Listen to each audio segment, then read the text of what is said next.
This presentation features Jesse Redniss, the Chief Strategy Officer at Mass Relevance. Jesse is an Emmy-nominated executive who has been seeking trends for multi-screen, digital brand building, creative development, and marketing for over 14 years. He's presenting today with Matthew Evans, the Senior VP of Digital for the Nickelodeon Group. Matt was the architect of Nickelodeon's Emmy Award-winning Nick app and is responsible for Nickelodeon's expansion to new platforms. They're the perfect duo to discuss innovating for the next generation of entrepreneurs. Let's welcome Jesse and Matt.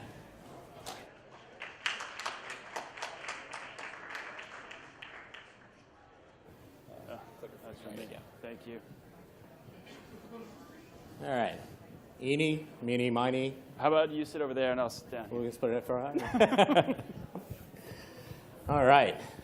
How's everybody doing? Cool. So as you can see, part of our conversation today is about knowing your audience, understanding who they are and how you actually build and develop and work with them. So I'd like to know a little bit more about you guys out here. How many of you have either posted a picture of your kid or seen a picture of a child on social media? Pretty much everybody, right? So one of the interesting things about that is that children, the next generation, are basically probably one of the most elusive demographics to market to talk to engage with. We have obviously here an expert in doing that. But I read a great article yesterday in the New York Times that literally talks just about that, and a quote that kind of resonates for this conversation. And the quote was, "The modern child of web-minded parents has a rich digital history all her own, well before she starts to manage it herself." So think about all the pictures you put up of your kids and your friends' kids that you see on social. Their actual social persona is being built from pretty much day one. So by the time they get to their tweens, when they're technically allowed to be on a social platform, they already have a personality. They already have a history in the space that we call web and social right now. So our conversation today is to explore a little bit about how you develop for the future. How you build the most engaging experiences for that next generation. So many of the marketers today do go after a certain demographic, Matt. Can you kind of give us an idea of the demographic of Nickelodeon and how you actually go about learning more about your demo? Yeah, for sure. So, Nickelodeon, just to give everybody just a little bit of context, if you may be familiar with the brand, but maybe not the size of the company. We're number one with kids and adults on TV right now. We've got 8 of the top 10 shows for kids. We reach 25 million kids a month in the US, and we're in over 500 countries. And digitally, 15 websites, 40 million uniques, and SpongeBob alone has 200 million fans on Facebook. So we've got a big presence across the board, and as Jesse said, we reach a variety of different demos, across all of our different brands. Nick is our core brand and a big brand that we reach primarily kids with. But Nick at Night reaches adults and families, Nick Jr., preschoolers and their parents. We launched Nick Mom recently, which is a block on the Nick Jr. channel targeted to women 18 to 49. And then we've got T-Nick, focusing on our sort of teen and tween audience, and then Nicktoons targeted boys 6 to 11. So we realize across all of the different age groups that we want to have an offering for each of them. And that not only is reflected in our channels, but how we approach them in digital and social and the kinds of experiences we create for each of them. No one is the same, and we need to make sure that we really understand them. And to your question, Jesse, we spend a lot of time doing research with this audience and really trying to understand what works for them, particularly kids. And I think today that's where we want to focus and really understanding what kids are about today and what that might mean for consumers in the future. Yeah, no, definitely. I think so. If you're a marketer in the room, a lot of what's happening in the advertising and marketing landscape is utilizing automation and programmatic buying, behavioral and contextual targeting. These are all practices that you can't really utilize in your kind of ecosystem right now. So because it's so diverse, how do you actually go about your go-to-market? Yeah. Well, for us, there's a couple different things, particularly with kids. As Jesse said, we can't We have to be very mindful of privacy and creating a safe environment for kids. That's important to us. It's important to our audience. That brand trust. So, we hold that in really high regard in everything that we do. So when it comes to reaching our audience, we have a pretty bright line in terms of how we go about it digitally. On our platforms, that's where we focus on 6 to 11-year-olds. We don't link to social at all from those platforms. But we know that we have audiences that are out using social on those sites that are 13 plus, that are either older fans, sometimes adults, and we engage actively in those platforms. So we take a really, I think, distinct and separate approach to how we can work responsibly on our own platforms and then, engage audiences where they are on the other platforms. So, in our conversation earlier, we were talking about some guiding principles.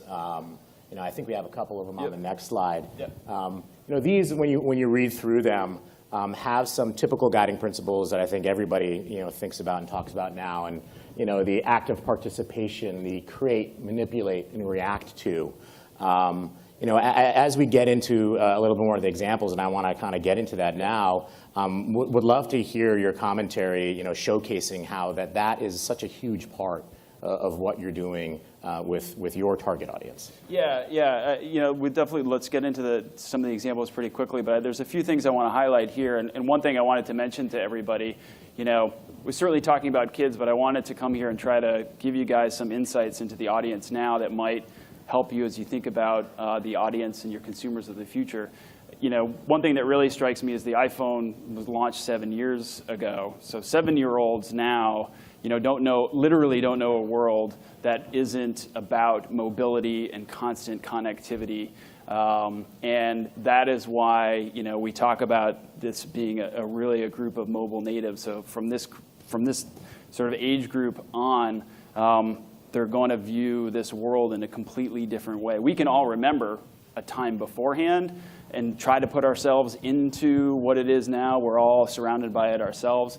But they don't know a world where they're not, as Jesse said, able to really interact with content, engage with it, assume that there's information that they want at their fingertips every single moment. And what's interesting for us from a research perspective, kids right now, they're learning computing from touch devices. And then they have to go to school to learn how to use a computer. And it's really changing the way that they interact with content.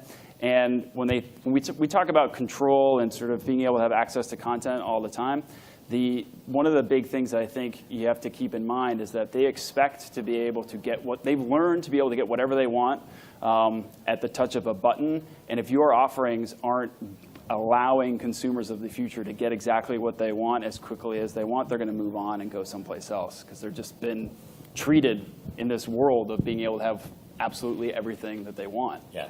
Well, let's see a little bit of that world. Great. So I wanted to share an example of Kids' Choice Awards, which is a big event for us that we do every year. And to Jesse's question before about how we approach things a little bit differently for our different audience segments, we were very active with our audience, our older audience, in Twitter. And just so you guys know, if you're not familiar with the event, kids are given the opportunity to pick amongst a variety of different categories for their favorites, favorite actor, favorite movie, things like that. And we really put the choice in their hands to pick what they want. And so for our older end of our audience, this was about really engaging them with their fans. So we had fan armies that we put together. We also did Twitter voting. Again, this year was the first time we did it was last year, and the results were huge. Tapping into the audience, using that platform, 67 million Twitter votes for Kids' Choice Awards leading up, and a whole bunch of trending topics. The other slide to show you is that during the show itself, we had a ton of engagement. We had this great moment in the show where everyone took out their phones and took their own selfie. And we were the #1 social show for the weekend, beating March Madness and The Walking Dead finale. by giving kids and in this case, parents and our broader general audience a lot of fun tools and ways to interact. So more mentions than the Oscars and the Grammys. And we even take opportunities to create our own content. That SpongeBob picture, right, is a takeoff of the Ellen photo from the Oscars. So that was a great way for us to be relevant and topical and sort of engage with the audience. So that's how we were able to interact with the older group. The next thing to show you really quickly is how we would interact with our own sort of the younger 6 to 11-year-olds. So they're not on social, or they certainly shouldn't be. And so, as I said before, we use our own platforms. And I know Jesse spends a lot of time looking at second screen experiences and what it means from a social perspective. For 6 to 11-year-olds and those under 13, we're able to find opportunities for them to engage very directly. We find that they like to watch the show. They like what's on TV.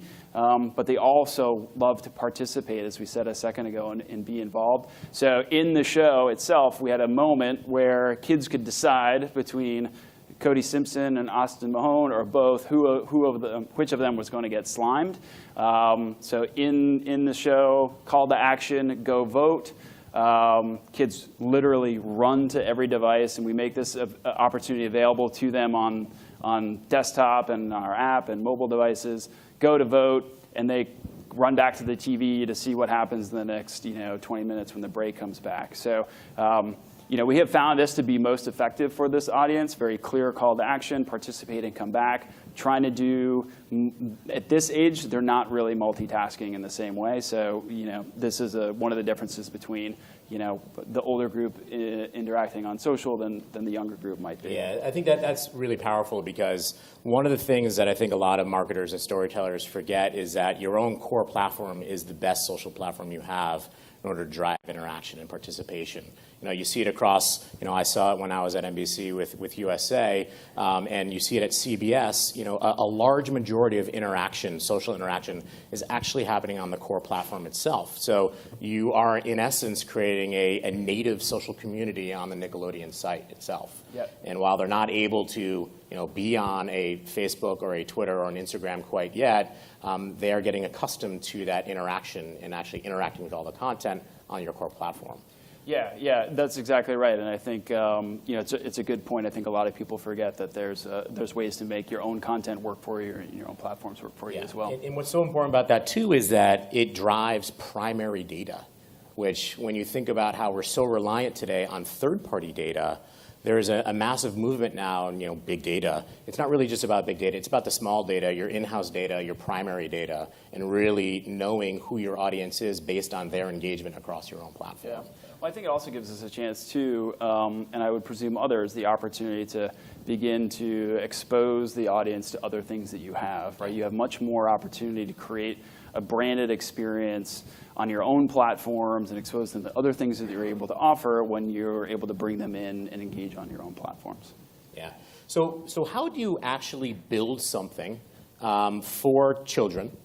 You're not a child, at least I think so. Trying to think about the way that they're actually physically interacting and psychologically interacting with content and how they're receiving things.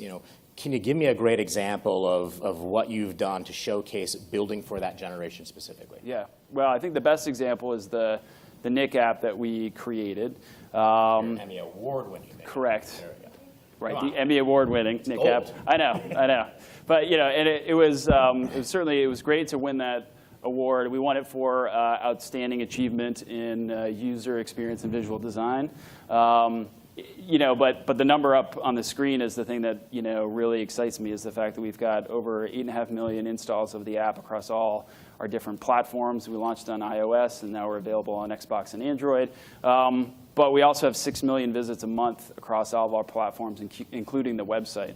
But Jesse, to your question, like I said earlier, Nickelodeon really values understanding kids and knowing our audience, right? And so we spend a lot of time doing research. And one of the things that we learn is that kids right now want everything all at once. They don't want things to be over-categorized or put into menus. And they want to be able to just see what you have and get at it right away. And again, that goes to the idea of control. They want to own that experience and access to everything that they want. So, it was that insight that helped us to, develop this experience, which we'll show you in a second.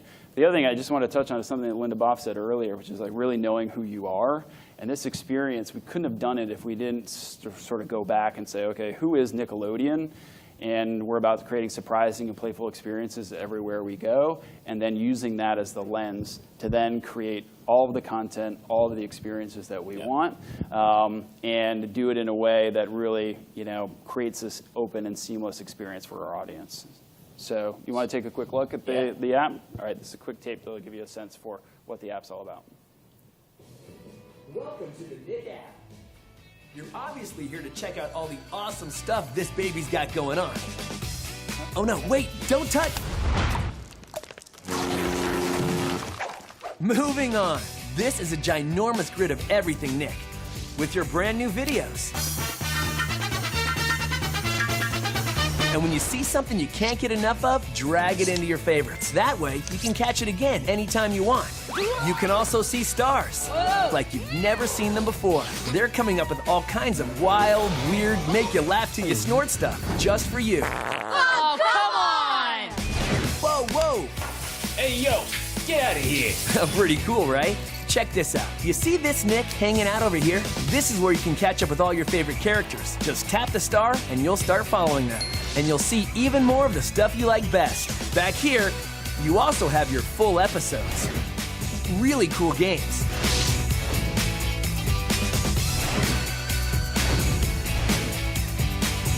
And get this, new stuff is added all the time. So, check back every day. You wouldn't want to miss something like this, would you? We don't say boo, that was done back in the old days. Just come with me, why don't we go on some Hathaway? So get ready for surprises. Look out for slime. And above all, have fun.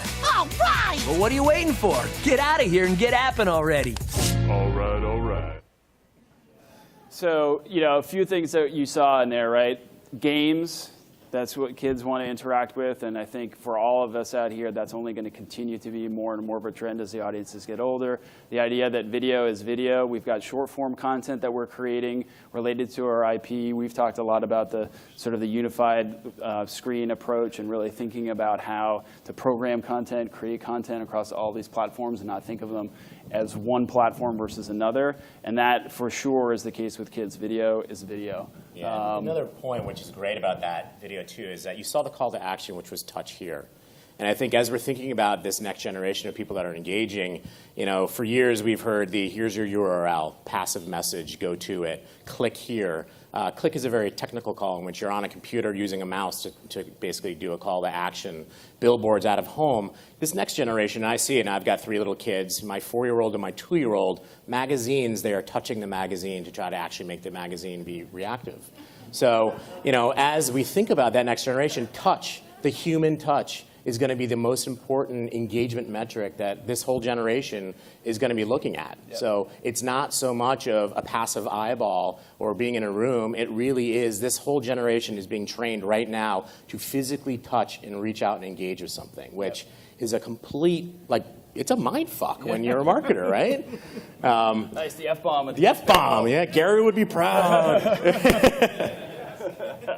Well, and to that point, just to show you guys quickly, we're redoing. We're not just redesigning our site. We're completely blowing up what a website is. It's time to rethink what websites are, and it's really because of that point, right? Not only are kids accessing websites on touch devices like tablets and phones, but more and more laptop screens are touch, and the website that we all know and love that was invented in 1995 assumed a 4x3 monitor and a scroll wheel and a keyboard, and the world has completely changed. So, anyway, this is a quick preview of what the site's going to be relaunching this summer. So we're pretty excited about that. But I think we should just sort of, end up on sort of some of the bullets that we started with. The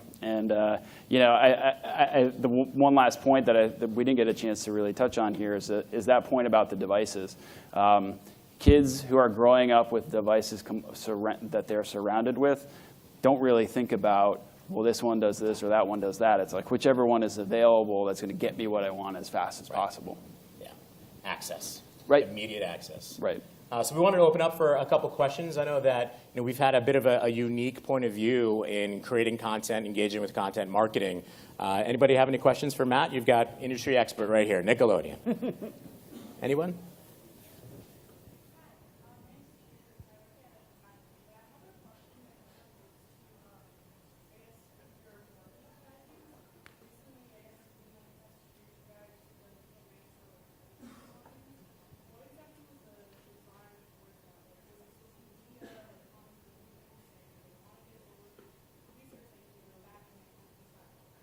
Yeah, so I think, are you talking about the 90s or all that? Yeah, so that is, that actually came from some folks young folks that are in our company who were monitoring social and seeing that there was the demand and the interest for those shows that they grew up with in the 90s.